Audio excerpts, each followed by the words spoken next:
छत्तीसगढ़ में खनिज संपदा भरपूर है और यहाँ पर इसी खनिज संपदा की लूट मची हुई है। अदानी के दबाव में काम कर रही सरकार लाखों पेड़ों की बलि देने से भी पीछे नहीं हट रही। अदानी ने दूसरे कोल ब्लॉक के लिए हसदेव के जंगल में पेड़ों की कटाई शुरू कर दी है। जनजाति आयोग ने अपनी जांच में माना है कि ग्राम सभा ने इस खनन की मंजूरी नहीं दी, लेकिन अधिकारियों ने अदानी के लिए फर्जी मंजूरी कराई। इसके बाद भी दूसरी कॉल परियोजना के लिए हसदेव के पेड़ों की कटाई शुरू हो गई है। आदिवासियों ने इसका विरोध किया तो उन पर पुलिस कहर बनकर टूट पड़ी। 10 सूत्र के पास जनजाति आयोग की रिपोर्ट के वे पन्ने भी हैं जिनमें दिखाया गया है कि किस तरह ग्राम सभा की फर्जी मंजूरी ली गई। साथ ही 10 सूत्र ने उन आदिवासियों से भी बातचीत की है जिन पर पुलिस या लाठी कहर बनकर टूटी है। यह हसदेव का जंगल है जो कि देश का फेफड़ा कहा जाता है। इस जंगल में एक बार फिर आदिवासियों और पुलिस के बीच संघर्ष शुरू हो गया है। यहाँ पर अडानी की कंपनी ने कोल ब्लॉक की दूसरी परियोजना परसा कोल ब्लॉक के लिए पेड़ों की कटाई शुरू कर दी है और पिछले 3 दिनों में 140 हेक्टेयर के 6000 से ज़्यादा पेड़ काटे जा चुके हैं ताकि यहाँ पर कोयला निकालने का काम शुरू किया जा सके।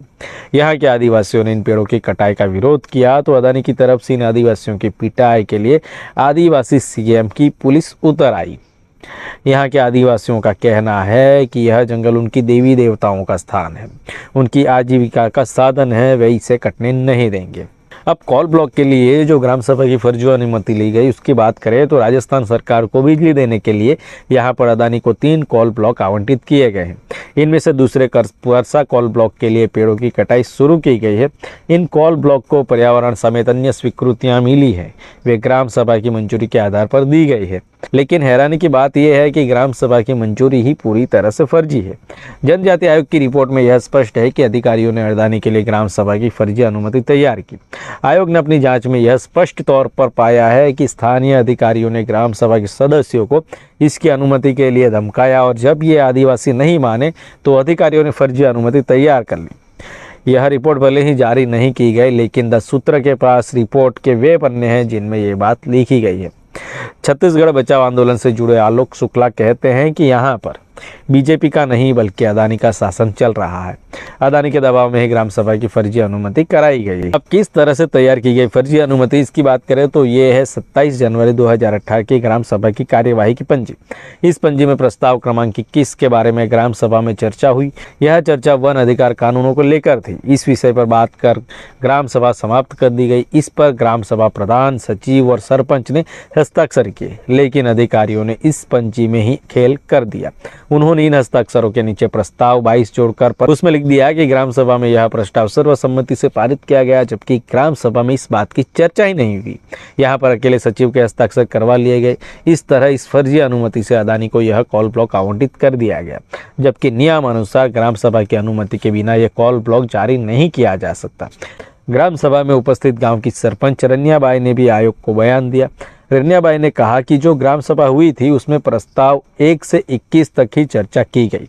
इसमें परसा कोयला खदान की कोई बात नहीं की गई थी। मेरे घर पर रात 8 बजे तहसीलदार, पटवारी, जनपद सीईओ और पुलिस अधिकारी समेत 7-8 लोग आए। उन्होंने वहीं पर सचिव को बुलाकर प्रस्ताव 22 तैयार किया और सचिव के हस्ताक्षर करवाए। इन लोगों ने मुझे धमकाया और कहा कि साइन नहीं किया तो सरपंच पद से हटा देंगे, महिला पुलिस को बुलाकर तुम्हें पकड़ कर ले जाएंगे। इसके बाद भी मैंने हस्ताक्षर नहीं किए। अगले दिन फिर मुझे और मेरे पति को रेस्ट हाउस बुलाकर धमकाया कि तुम्हारे पति को झूठे केस में अंदर कर देंगे यदि तुमने साइन नहीं किए तो।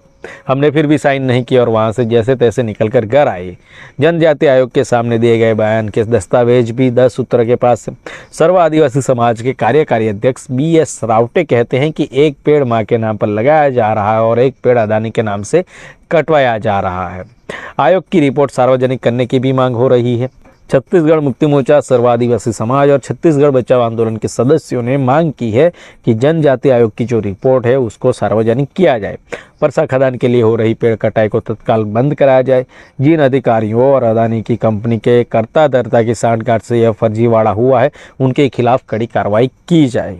अगर ऐसा नहीं हुआ तो आने वाले समय में लोगों की सांसों पर भी संकट आ जाएगा। यह जो परियोजना है, इस परियोजना से पशु पक्षी, पेड़ और आदिवासियों के वजूद पर भी खतरा होगा। वो कैसे, उसकी बात करें तो हसदेव अरण्य के यदि 10 लाख पेड़ कटेंगे तो इसका नुकसान आदिवासियों के साथ साथ पशु पक्षी भी उठाएंगे। यहाँ का वांगो बांध सूख जाएगा, जिससे 6000 हेक्टेयर में सिंचाई होती है। भारतीय वन्यजीव संस्थान की रिपोर्ट कहती है कि हसदेव के कोलफील्ड 80% से ज़्यादा का इलाका घने जंगल से घिरा है। यहाँ पर पशुओं की 25 से अधिक प्रजातियां रहती है। इन प्रजातियों में कुछ तो लुप्त होने की कगार पर है। 92 प्रकार की पक्षियों की प्रजाति रहती है। यह पूरा क्षेत्रफल 2700 हेक्टेयर को कवर करता है। इसके चलते 1870 हेक्टेयर के विभिन्न आवासों का नुकसान होगा। 147 प्रकार के पेड़ पौधे और 43 प्रकार की तितलियां नष्ट हो जाएगी। इन पेड़ों के कटने से मानव हाथी संघर्ष बढ़ जाएगा। रिपोर्ट के अनुसार 2018 से 2020 तक यहाँ पर 148 हाथियों की उपस्थिति दर्ज की गई थी। इस दौरान यहाँ पर 196 मानव और 77 हाथियों की मौत हुई थी। इसके अलावा इस वन में आदिवासी संस्कृतियाँ भी फलती फूलती है, जिनके नष्ट होने का खतरा है। आदिवासियों के मुताबिक यहाँ पर उनके देवी देवताओं का भी वास है। उनके स्थान को नष्ट कैसे होने दिया जाएगा।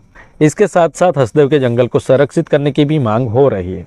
वन्यजीव संस्थान की रिपोर्ट कहती है कि क्षेत्र में के निवासी मुख्य रूप से गोंड, मझवार, उराव, पांडु और कंवर समुदायों से संबंधित हैं। उन्होंने खनन और जंगल के नुकसान को आजीविका के लिए सीधे खतरे के रूप में माना है। उनकी वार्षिक आय के लगभग 60 से 70% के स्रोत भी यही जंगल है। संस्थान ने ये सिफारिश की कि छत्तीसगढ़ वन विभाग को 1972 के वन्यजीव संरक्षण अधिनियम के अनुसार हसदेव के भीतर और आसपास के क्षेत्रों की पहचान कर उन्हें एक संरक्षण आरक्षित घोषित करने के लिए स्थानीय समुदायों से परामर्श करना चाहिए और उन्हें शामिल करना चाहिए। हसदेव जंगल से कोयला निकालने के लिए किस तरह से सरकार असंवैधानिक तरीके से अदानी को फायदा पहुंचाना चाहती है, ये बात आप इस फर्जी ग्राम सभा की जो अनुमति है उससे आप समझ सकते हैं। और हसदेव के उजड़ने से पर्यावरण को भी भारी मात्रा में नुकसान होगा, तो इसको बचाने के लिए सभी को लड़ना होगा। शेयर जरूर करें। मिलेंगे दूसरे वीडियो में, तब तक के लिए जोहार। जय आदिवासी।